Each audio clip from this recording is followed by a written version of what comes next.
Hello,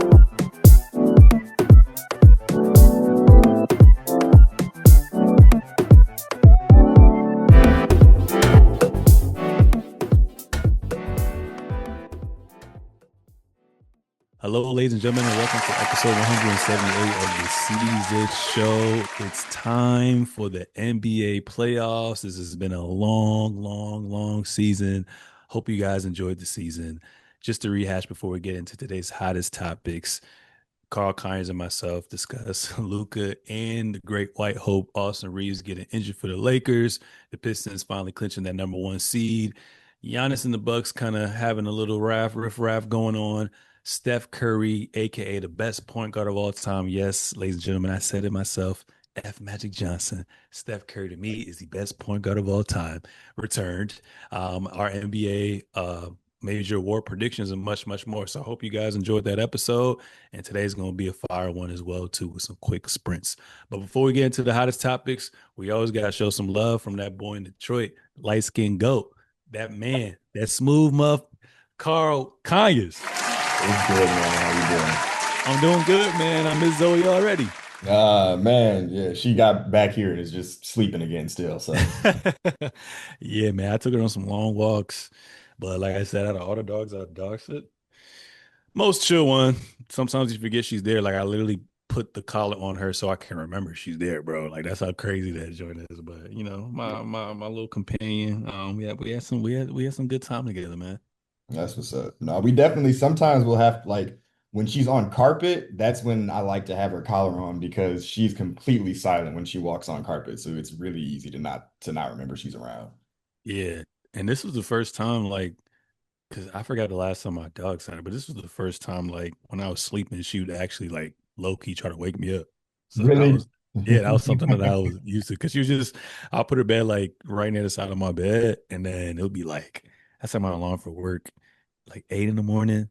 She hmm wake up at like 7, collar on, and then she like get to the edge of the bed and shit. And then I'm like, oh, okay. Cause I sleep sometimes I sleep like in the middle or like all the way to the edge. So I just like wake up, like, oh shit. Oh, you ready to go to the bathroom? All right, let's get it. But nah, good vibes, man. Good vibes.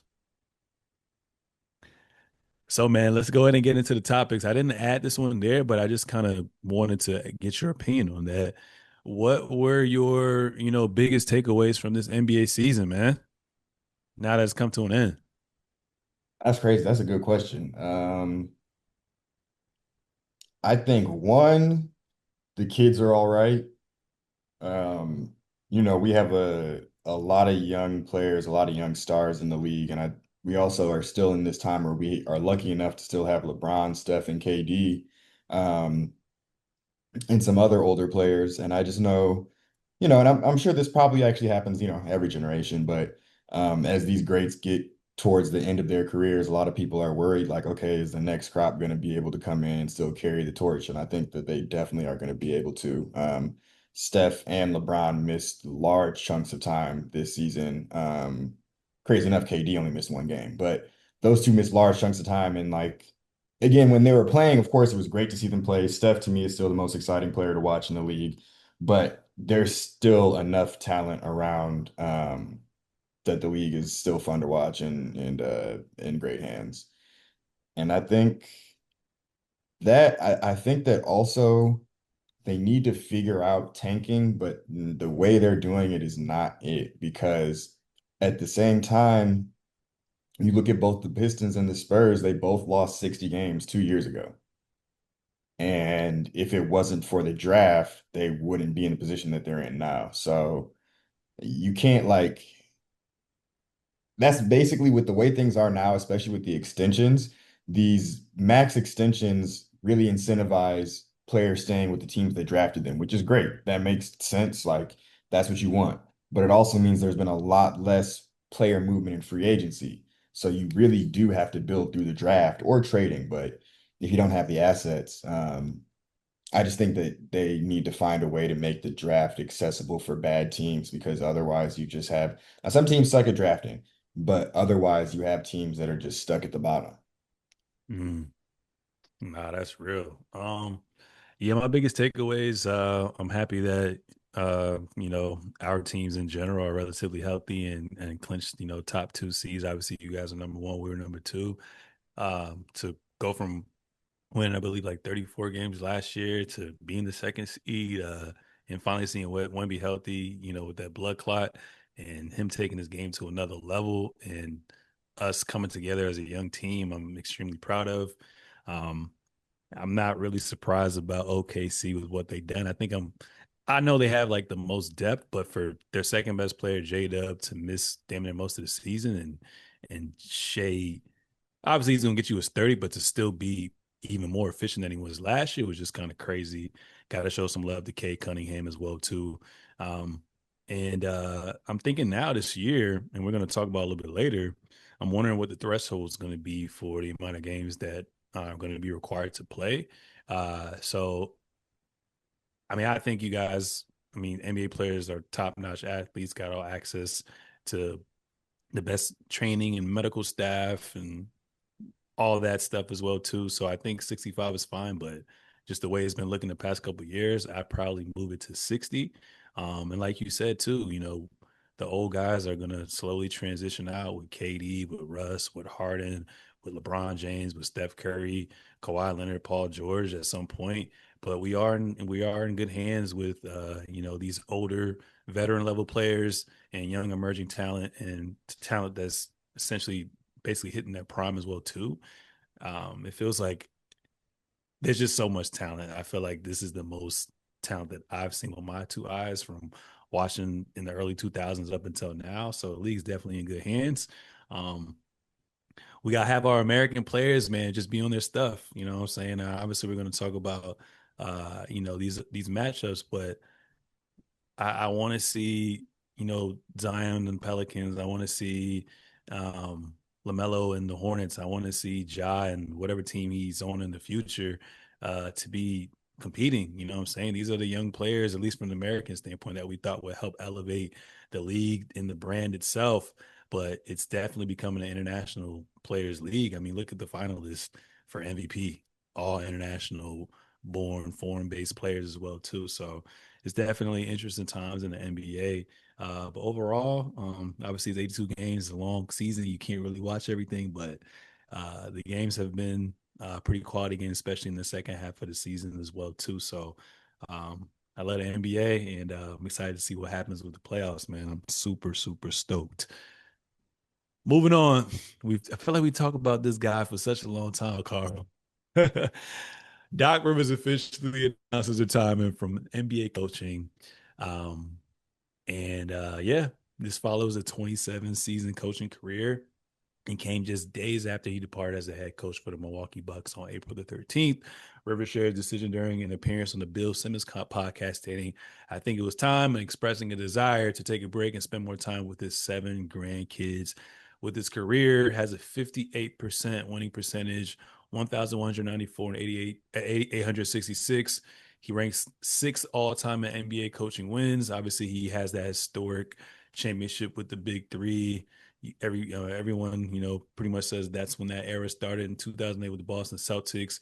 He was a 2000 NBA coach of the year and four-time All-Star head coach, and obviously he coached Orlando Magic with T Mac, Boston Celtics with that Big Three, Clippers with Lob City, 76ers with Embiid, and the Milwaukee Bucks with Giannis Antetokounmpo, man. But long tenure, long tenure. Carl Conyers, what are your thoughts on him finally stepping down as a head coach for the foreseeable future? It's crazy. I was on the road all day today, so I actually didn't even know he retired. I'm literally just finding this out, but I knew they had been All talking right. about that he was probably going to, and he had kind of been hinting at it. I mean, it was time. Like, clearly, it was time for his tenure in Milwaukee to be over. And at this point, I think it was time for any team with championship aspirations to realize that he was not the coach to take you over the hump. And I think he also realized that other teams would probably realize that. So it was like, let me just, instead of me being out here on the open market and looking embarrassed because I don't get another job or whatever, I'll just retire because I am a champion, have a good winning percentage, all that other stuff. And especially when you look at his career in totality, because he had a pretty decent NBA career as well. And he had like a year where he averaged like 10 assists and some other stuff. So And yeah, he was an all-star. So his career in totality, it's like, what else is there for him to do? You know, you can talk a lot of stuff about him and how things have gone wrong, and I'm right there with you, but he was part of the most successful years of the Clippers and of course helped them win a title in Boston. So yeah, I mean, time to walk away with your head held high pretty much and kind of expected at this point. Yeah, no, great coaching is all right. Obviously, postseason disappointment was something that uh, was a thing post leaving the Celtics as well too. Seemed like he could just never get over the hump when he had championship level teams with that Clipper stint, and then to an extent that first year with the Clippers. Well, the Clippers still, I guess that whole Clipper stint actually. But end of the day, man, I'm just gonna look at it in its totality. To have that high of a winning percentage, to be able to have an effect on, player number 1 to number 12 on the roster, and just be have a level of consistency year in and year out for the most part. You got to give them some props. A lot of coaches don't even have a championship. Damn near even went to a final. So I gotta show him some love. I feel like I wouldn't be surprised if he is on this like Danny Ainge or like Brad Stevens shit in a couple of years, and he has some form of empowerment in the front office. But for now, he made a lot of money. Whatever you literally want to do, you can do it. Whether it's broadcasting, coaching again, like I said, front office, being on a podcast, TV show, analyst, whatever, you're cemented. And you have the notoriety. So shout out to you and shout out to your career. Moving on from that, Carl Conyers, is it time for the Clippers to officially? You've been saying this for years. Terrence been saying this for years. Is it time for the Clippers to essentially be ready to move on from Kawhi and this whole experiment? I mean, obviously this year he's coming off of playing 65 games. I think this is his second most in, in a decade. So somewhat shows that he can sustain a heavy, regular season workload as well too. Obviously this year he's coming off of a career year averaging a career high in year 14 at 28 points per game, shooting over 50% from the field, down there almost 50, 40, 90. But obviously during his era, had a bevy of injuries, couldn't stay healthy, had the rosters to essentially contend for a championship, folded at times as well. So obviously not necessarily all on him. But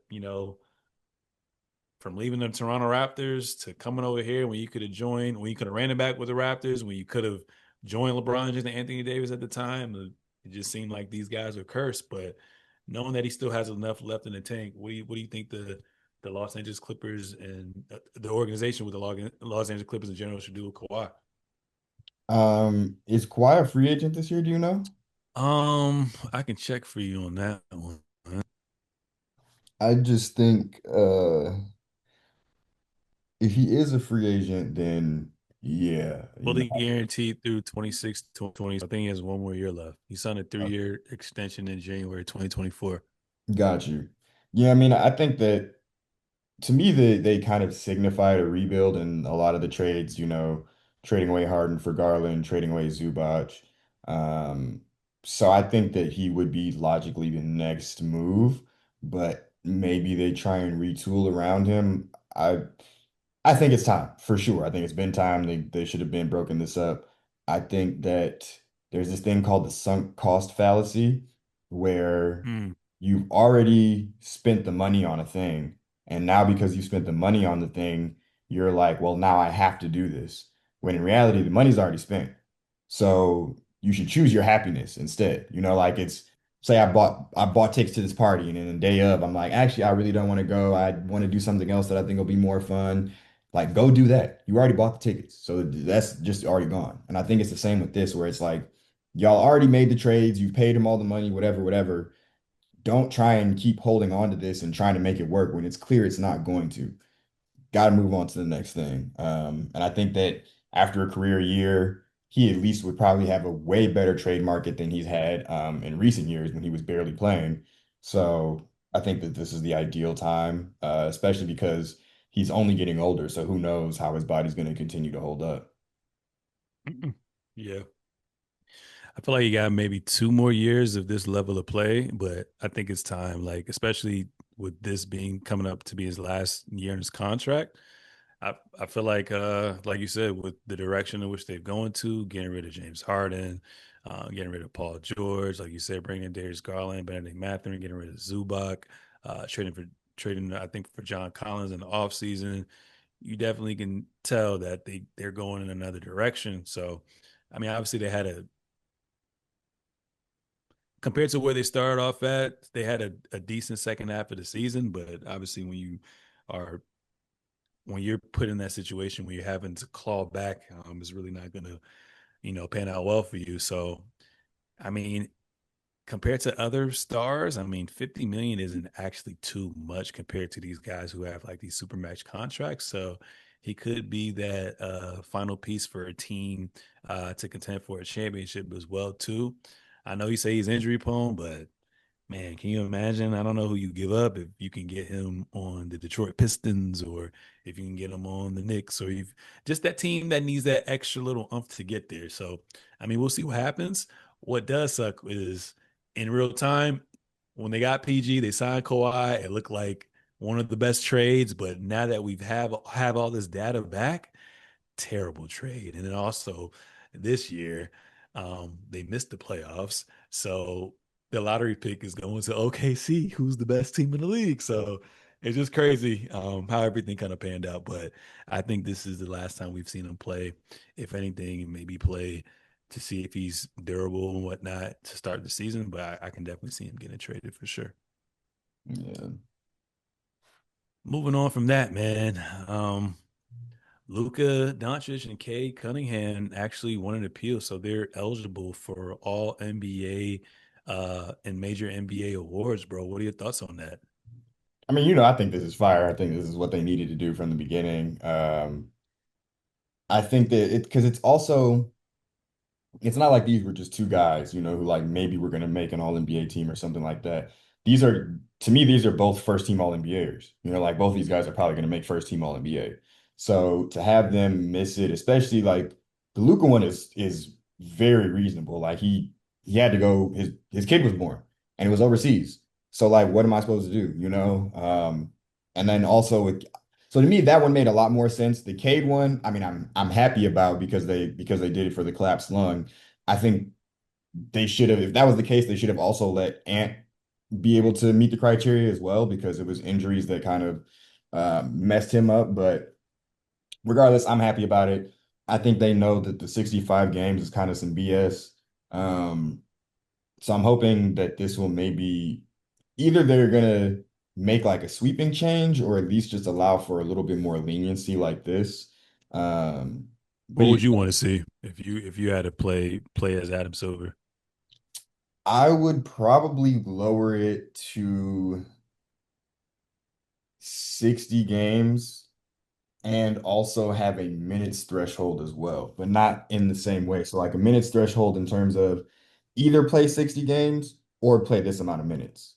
Because there were a Mm, lot of guys who didn't make the games criteria because you also have to play like 20 minutes in every game or something like that. So it's like, okay, what if my team is blowing someone out or we're getting blown out? Maybe I only played 15 minutes that night, but the next night I play 45, but that one night doesn't count. So I think they need to go to the totality of minutes versus like, oh, you have to play a certain amount of minutes in every game in order for that game to be eligible. Um, mm. but yeah, I think that would be because there are also some guys who is like they played way more minutes than guys who met the game threshold, but just the way that the thing shook out. So I think that would be really really good for everyone moving forward. I agree with that. I have no complaints against that. So now we move on to the playoff previews. The first one is the Boston Celtics, the number 2 seed in the Eastern Conference, going up against the 76ers, who won their playing game against the Orlando Magic the other day. Who you got? How many games and why? This one I'm gonna go Boston for sure, 100% Boston, but I want to give it 6 games. I think that well, the biggest thing is we don't know if Embiid's going to be ready. But if Embiid is there for game one, I would give it 6. If he's not there for game one, He's then officially out. he's officially out. Oh, Mhm. okay. Yeah, they might get swept actually. It makes that big of a difference. It really is. Yeah, yeah. This is one of the teams where I was like, obviously they have no track record for me to even have any form of belief in them. But if it was any year to kind of get things shaken up or give a team a run for their money within the span of 2 weeks over a course of a series, it would be them if they were fully healthy. But like you said, with no Joel Embiid, really only having Andre Drummond as your center is just not a good way to go. And then you're relying on PG, who should relatively be pretty healthy and more so fresh, and then Maxi being pretty fresh as well too. I just feel like they don't have enough. Um, and I got them. Damn, I might low key have a sweep, bro. I think Jaylen Brown has been playing phenomenal basketball. I think he's about to have a Kawhi Leonard 2019 type of run going through the East, for the most part. And Coach Mazzulla just, I think he upped his coaching prowess to another level as well too. So I think they're going to make the necessary adjustments. But I just feel like with Jason Tatum coming back into the fold, it may be too much for him. I'm curious to see how all these white boys they got on their squad that I never knew about, how they're going to translate to playoff success. But the fact that they do have home court advantage, your role players play better at home, and I think they have enough to um, take care of it on the road as well too. So I got Boston in four, man. I got Boston in four. Real. Moving on from that, the 3 seeded Knicks going up against the 6 seeded Hawks, man. Who do you have? So for this, I honestly I like the Hawks. I like the Hawks a lot. I'm not saying I think they're gonna win, but I like the Hawks a lot just as a general statement. Um, but I'm gonna go. I think What you thinking? this is I think this is gonna be one of those experience ones because I think the Hawks might be likely to what we just saw happen to the Hornets today. I think that might be likely to happen to the Hawks just off of a team like that really knows how to play hard and play playoff basketball. Um, so I would go the Knicks in five.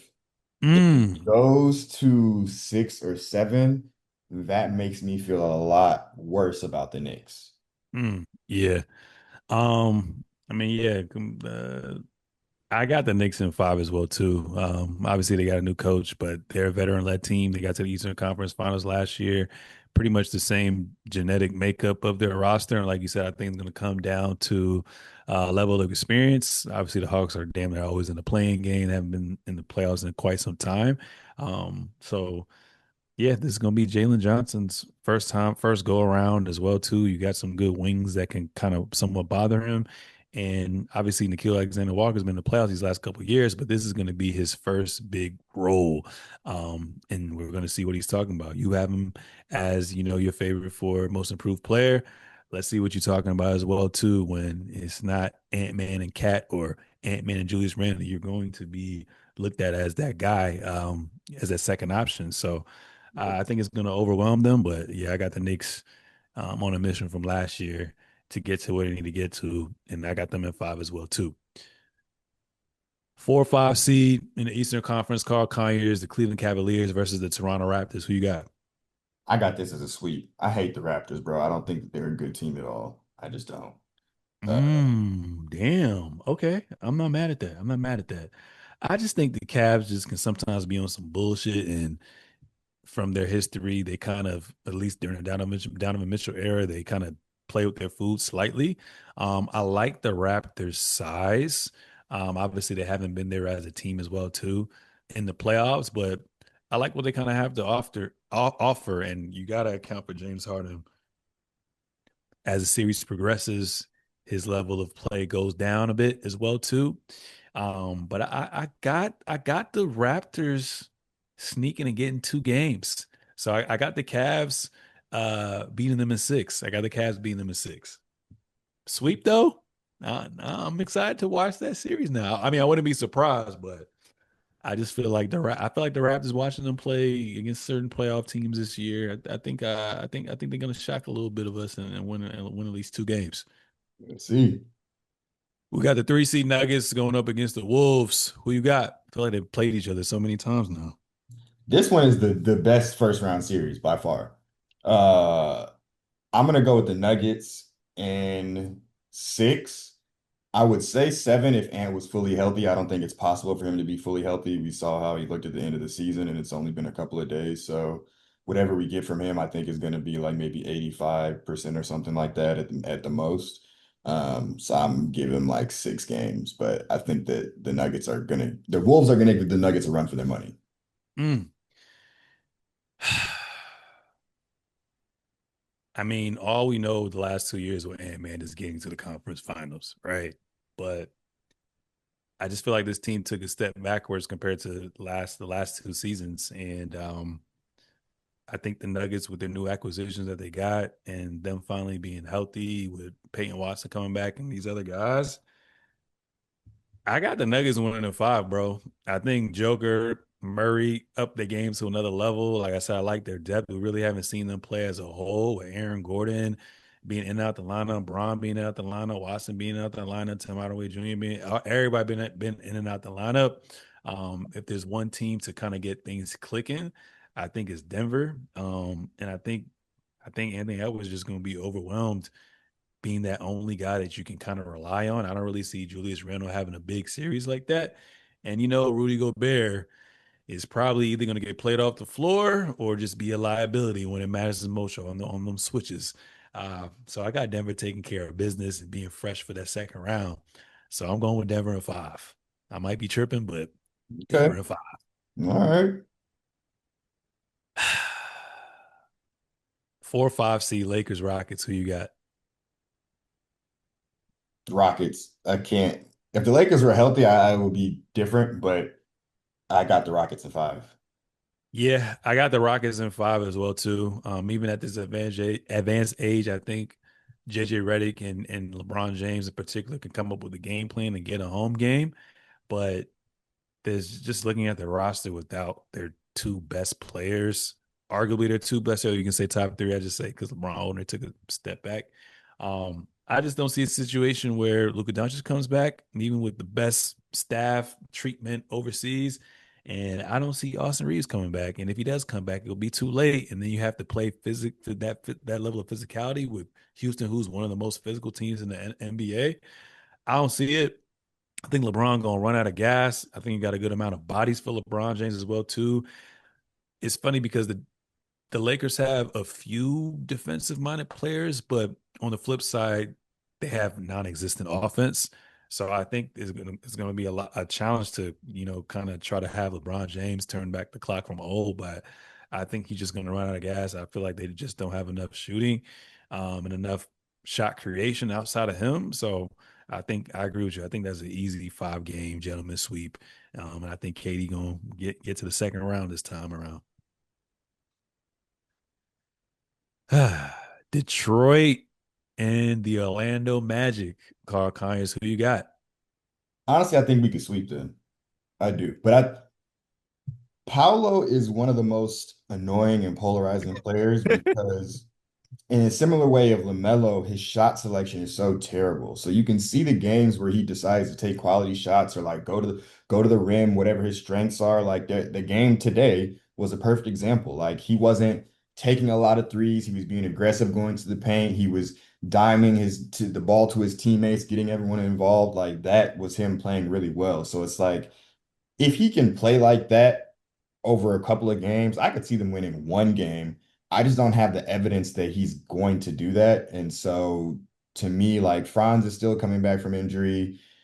I yeah, I don't think they're gonna get a game off the Pistons. I got a I got Pistons in 5. I think you guys are locked in. I think you guys are, fully rested, especially Kay Cunningham. I don't think you guys have any knick-knack injuries going into it. You guys finally have home court advantage. You guys are one of the most physical teams I've seen the entire year from start to finish.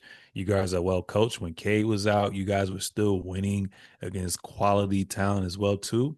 And I think this is going to get you guys locked in and ready to go for the second round. I think Orlando, just off of them being in the playoffs these past couple of years, will probably win 1 game. I think it's going to be one of those things where it's like, y'all go up 3-0. they desperate, come out with their punch, take game four, and then y'all pack shit up in game five. But yeah, I think K's gonna have a great um, first round series, and I think his running mate Durant's gonna have a good series too. And I think your role players are really gonna step up when it matters most. So yeah, I got Detroit in five. Spurs Blazers, man, who you got? Well, of course, the Spurs. I, I think I want to give the Blazers 2 games though. Mm, I think it's gonna go either 6 or 4. I don't think there's an in between for 5 or 7 games.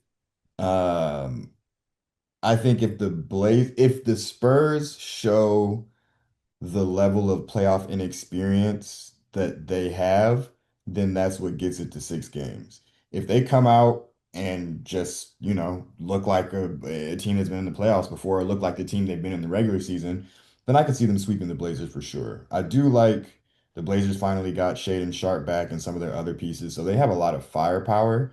That's kind of what makes me think they're going to get like a game or two. But if there's no like, learning curve for you guys and y'all just come in looking the same in the regular season looking great, then I definitely think y'all could pounce on them. But I just don't think that's gonna be the case. So I'm gonna go with 6. Out of respect of my old Spur Thiago Splitter being the interim coach right now, and you know how they've been playing in the second half of the season, and how explosive Denny's been with they have interesting vets on that team. I got the Spurs in five, man. I got the Spurs in five. I think I think they're gonna be able I think it's gonna be literally just like what I just said about Detroit and the Orlando Magic, where we just from the jump Stephon Castle gonna be guarding Denny full court, wearing him out. Gonna have multiple bodies for him as well. So we really gotta cut the water off for him as well too. But I'm curious to see like who Drew Holiday is gonna guard in all this as well too, because you're gonna have to kind of pick your poison. You know what I'm saying? We just have too many guards. Keldon Johnson, Dylan Harper. We also have I'm going blank around Devin Vassell, and also obviously our max contract player and De'Aaron Fox. So you're gonna key on one, and the other one's gonna bust your ass. And then you got the anti-equation with Victor Wembanyama, who I watched his press conference for in route to game one. Even though he's had some high level games this year, went far in the end season tournament, he said the last meaningful basketball game that he's played was when number 30, that light skinned baby assassin, shot that crazy three over him in the Olympic Games when France got taken down by the United States team. So I think he's that one in a lifetime type of player where he's just going to be locked in. We're going to see him unleashed with these minutes. Hopefully his body can handle it. But I think just based off what I've seen this year, to like I said, to see where we came from last year to see this year, but more so importantly, how young we are with the main rotational pieces, but how we close games, I'm convinced that we can definitely wrap things up in five. So hopefully no crazy injuries happen because we're gonna have to be ready and locked and loaded when we play Denver, which I think we will be seeing Denver when it's all said and done in that second round. Really? So last game right here. Obviously OKC's waiting to see who they're gonna play. It's still an early game, but we can go through both. Who you got? If OKC meets up with the Warriors, and then who you got if they meet up against the Suns? It's funny because the Suns right now are up 10 on the Warriors, but if the Warriors face OKC, I would give them at least a game just because I would trust Steph and Draymond over anyone on that Suns team. If the Suns make it, I think they get swept. Mm, OKC's been really, really good. The only thing to me out of both of these teams they can overcome it is a first ballot Hall of Famer or two first ballot Hall of Famers, and that's Steph and Draymond. Uh, yeah, there's yeah, nobody on the Suns team to me that is capable of that. yeah. I had the Warriors had Moses Moody and Jimmy Butler with the acquisition of Porzingis and Steph being pretty healthy. You can tell he's still probably playing through some knee pain and stuff like that. Maybe it's a different outcome, but I got to sweep, bro. Ain't nobody, and not until the conference final, ain't nobody fucking with OKC, bro. Like, as great as Steph Curry is, there's too many bodies to put on Steph Curry.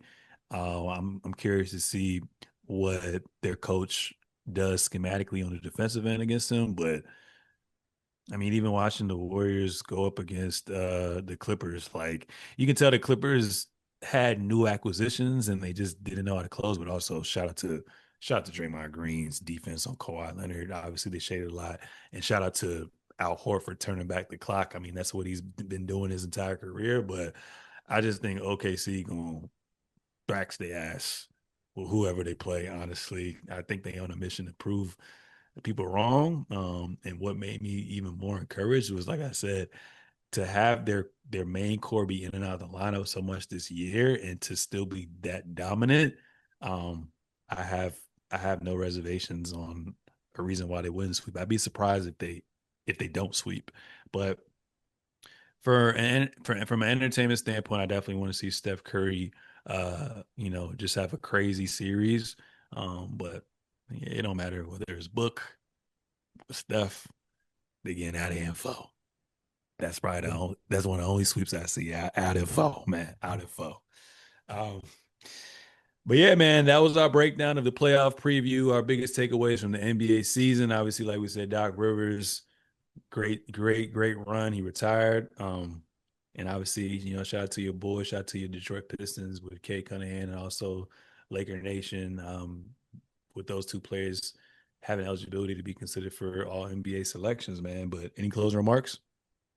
Excited, man. Playoffs. We got the little mini playoffs going on right now, but the real playoffs start tomorrow. So fun weekend ahead, and hopefully we'll have some interesting stuff when we get back next time. Yeah, hopefully we see some interesting stuff. Honestly, yeah, I'm probably just gonna individual clips and then whenever the second round kind of starts as well too. But yeah, it's gonna be a good 2 weeks of basketball. Obviously, we already have some injuries already with, like we said, Joel and Bleed, the oblique, and then with Luka Doncic and Austin Reeves. But outside of that, I pray everyone stays relatively pretty healthy in the playoffs, because I think this has potential to be a great first round. But other than that, ladies and gentlemen, that was episode 178 of the Season Show. Make sure to subscribe on all forms of social media at the Season Show, at Carl Conyers, at Sir Seezus. We are out.